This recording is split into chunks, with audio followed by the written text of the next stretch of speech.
Only time will tell if the recurring threat of government shutdowns will resurface in the next Congress. A lot of it has to do with who's elected come November. One person running for Congress, Mike Clancy, the Republican nominee in Virginia's 10th Congressional District, who's up late with me tonight again here on the Final Five. Last time we saw you, Mike, you were running in a contentious primary. You have emerged the victor. Good to see you again.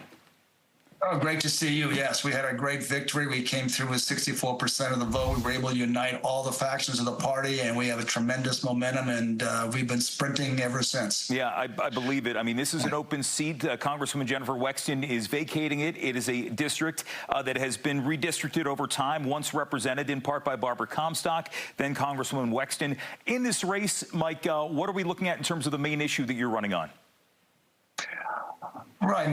My campaign, my mission in running for Congress is to restore America, and that starts with the economy. You know, the Biden-Harris economy has left so many just to manage to cover the costs of the basic costs of daily living. You know, I talked with a single mom at one of the county fairs a few weeks ago.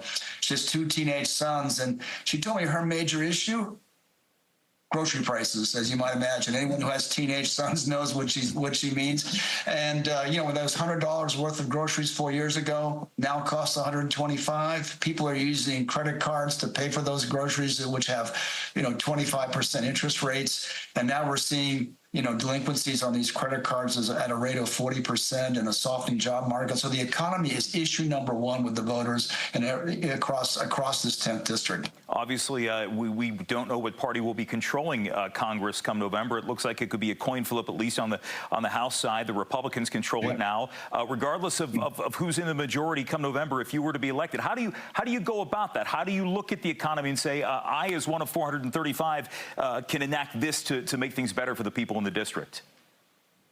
Well, so my background, you know, I'm a business leader, the senior vice president with a global tech company. So I'm used to working collaboratively in the business community to get to yes, and, you know, including very contentious. There can be very contentious negotiations, but we always manage to get to yes and to work through those problems in a collaborative, positive way. We take the same approach in Congress. I mean, one of the things we have to do is, and you touched on this at the beginning when we first started, is the budget process.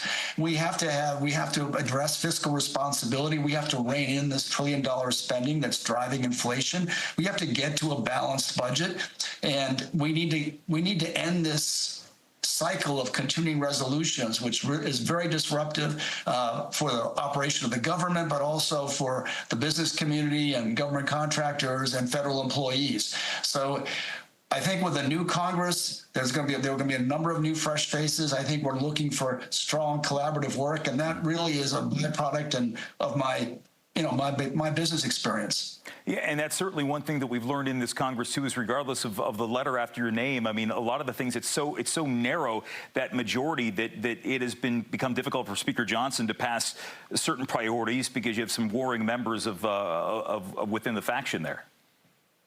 No, that's true, and we have to work together to become unified. And I think what's going to be critical is, you know, getting a strong majority. The strength of that majority runs through this Virginia 10th Congressional District. I think if we get a strong Republican majority, I think we'll be unified, and we can work and address these budget issues. We've also got to tackle the border. We've got to tackle, I mean, that, you know, the day one decision of the Biden administration to open up the border to massive illegal immigration has been catastrophic and a danger to our community. We've had the carjacking and murder of a grandmother in Sterling. We had a young girl abducted walking to school in Manassas. We've had a fentanyl crisis in our schools. We have 300,000 missing children across the country. We have to secure our border, and that's another issue that's going to be a top priority in the Congress and in my mission to restore America. Real quick, your opponent in this race, State Senator Suhas Subramaniam, on his website, when you look at top priorities, first on his site is protecting women's health care. We know that has been a hot button issue. Democrats are really running on the idea that abortion and reproductive rights would drive out voters after the Dobbs decision. Where do you stand on that? I know one question a lot of people would ask is, if abortion comes up in the Congress, would you support any sort of limitations?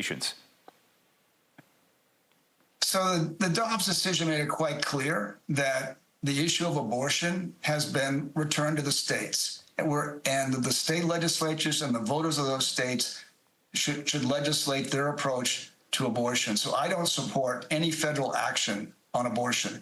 You know, my opponent, he's a career politician. He has an extreme liberal voting record, radical record, and he has come out. Two girls. I've started. So he has come out in favor of national abortion legislation to legalize abortion up to the moment of birth and taxpayer funding. That's not consistent with Dobbs.